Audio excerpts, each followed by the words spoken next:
L'écouter sur le web vous demande peut-être de changer vos habitudes. On le comprend. Mais son émission en vaut l'effort. Superbe, sublime, merveilleuse. Sauf que ce gars-là est quand même rationnel et pragmatique. Mais ça pose un très grave problème. Je t'assure qu'il n'y a aucun politologue sérieux qui va te dire « Oh, j'ai le droit! » Un politologue, pas comme les autres. Loïc Tassé. C'est pas le temps de faire ça. Loïc, bonjour. Bonjour, Benoît. Le Québec n'est pas le seul à vivre l'itinérance. Sur la scène internationale, là, c'est un problème partout. Là. C'est réel partout. Ben, pas en Chine. Pas trop en Chine. Ah non, pourquoi? Non, c'est bizarre, ils sont ramassés par la police et puis ils disparaissent, on les voit plus. Là, il y en a moins dans les grandes villes chinoises. Il y en a, mais très, très peu. Donc, il y a des solutions. C'est pas toujours des bonnes solutions. Mais, c'est sûr que la première solution, on en a déjà parlé, Benoît, ce serait de restreindre l'immigration. Parce que tu l'as dit tout à l'heure, les gens sont expulsés de leur logement. Pourquoi est-ce qu'ils sont expulsés de leur logement? Parce qu'il y a une compétition au bas de la pyramide avec les logements les moins chers, avec les immigrants, en particulier avec les réfugiés. Alors, c'est sûr que ça vient de là. Mais ça, faut pas le dire à Justin, parce que ça, il le comprendra pas. Non, mais il y a une pression du bas vers le haut, ça c'est clair, parce que là on parle d'itinérance, mais les travailleurs, puis tout le monde a de la misère à payer la majorité des gens a de la misère à payer son logement, des 3,5 à 1000 piastres, hein. Oui, aux États-Unis, moi j'ai rencontré à quelques reprises des gens qui habitent dans leur auto, parce que justement les logements sont trop chers. Mais même là, ça sera plus possible. Bon, on a vu que les autos usagées coûtent de plus en plus cher. Il y a une grève ce soir, probablement, avec les 3 grandes automobiles, parce que les travailleurs de l'automobile disent, écoutez, avec l'inflation, on n'arrive plus. On veut 40% sur 4 ans. Puis là, les administrateurs disent, 40% sur 4 ans, êtes-vous sérieux? Les ouvriers disent, oui, on est sérieux. C'est ce que vous vous êtes accordé à vous, 40% sur 4 ans. Alors pourquoi est-ce que nous, on ne l'aurait pas? Et ils ont raison. Bon, ils rajoutent d'autres choses à ça. Ils disent, à part ça, on veut une semaine de 32 heures de travail, puis qui va être payé 40. Ça, je suis moins sûr qu'ils l'obtiennent. Mais bon, il y a vraiment une pression très, très forte sur les 3 grandes automobiles. Et ça va faire monter le prix des autos. Déjà, c'est très, très cher. Ça va augmenter davantage. Mais j'ai peut-être une bonne nouvelle. Il y a Tesla qui a fait une annonce aujourd'hui. Il a dit, attention, on vient de trouver une façon révolutionnaire d'assembler les autos.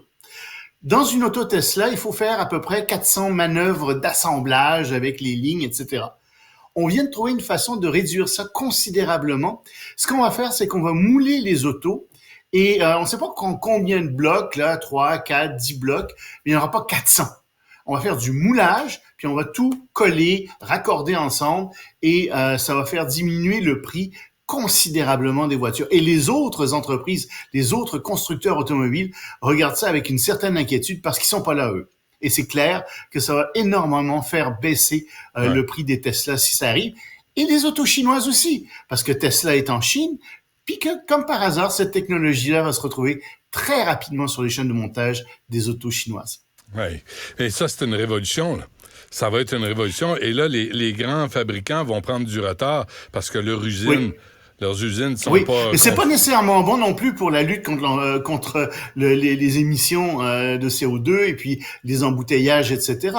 Le vrai problème, c'est qu'il faudra avoir davantage de transports en commun qui marchent. Il faudrait penser à réorganiser nos villes, nos banlieues. On n'est pas rendu là. Là, je parle de choses qui semblent incompréhensibles pour nos dirigeants. Et là, on apprend, Loïc, que les talibans, c'est pas juste des crapules misogynes, mais c'est aussi des dealers de dope. Ben oui. Officiellement, tu sais, ils vont dire, non, mais regardez, là, on va brûler des champs d'opium, puis tu vois des photos, ils brûlent ça. Oui. Alors, ce qu'ils ont fait, c'est que, en fait, les talibans, c'est les principaux fournisseurs d'héroïne et de méthamphétamine au monde. Les principaux. Et en fait, ils ont brûlé des récoltes, ils ont empêché la drogue de sortir, les drogues dures de sortir d'Afghanistan, mais pour faire monter les prix. Et les prix, paraît-il, sont 10 fois plus chers, je sais pas, énormément plus chers qu'avant. Puis comme par hasard, maintenant, les Afghans réapprovisionnent le marché après que les prix aient bien monté. Donc oui, c'est des crapules.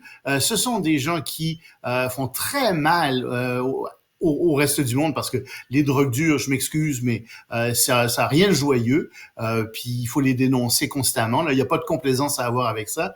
Et d'autre part, il y a des gens qui continuent à les appuyer, comme par exemple la Chine. Le nouvel ambassadeur de Chine est arrivé en Afghanistan.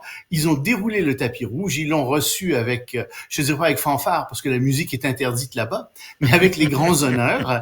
Ouais, ils ont interdit la musique, tu sais bien, les talibans. Oui, complètement débiles. Mais donc, ça fait partie maintenant des rares pays qui appuient les Afghans. Puis t'as cette espèce d'international des dictatures qui s'étend, qui se renforce, avec, on l'a vu aussi, Poutine et Kim Jong-un, mais Xi Jinping, et puis maintenant les talibans, et puis tous ces petites crapules de dictateurs se congratulent les unes les autres et en fait sont très dangereuses pour le monde. Et rapidement, Loïc, s'il te plaît, là, 30 secondes sur l'ONU qui accuse les autorités libyennes de quoi? Elles disent c'est votre faute si il y a eu tant de morts, parce qu'il y a eu des pluies diluviennes en Libye, il y a 2 barrages qui ont cédé et on est rendu entre 20 et 30 000 morts. Et l'Organisation météorologique internationale dit c'est parce que votre pays est désorganisé. Oui, mais pourquoi est-ce que le pays est désorganisé? Donc, c'est parce que la France, les États-Unis sont intervenus pour défaire Kadhafi, puis qu'ils sont jamais parvenus à mettre quelqu'un en place. Mais pourquoi est-ce qu'ils sont intervenus pour défaire Kadhafi? Parce que l'Arabie Saoudite leur avait raconté des bobards en leur disant « Ah oui, vous pouvez rentrer, vous allez voir, la population est divisée, ça va aller tout seul. » Alors, je veux bien que les autorités en Libye en ce moment soient responsables de tous ces morts. Mais si on remonte un peu en amont, là, il y a d'autres responsables, d'autres très sérieux responsables aussi de ce qui se passe en Libye. Loïc Tassé, merci. On se reparle demain, Loïc. Vous venez de vous connecter en direct sur Cube Radio? Pas de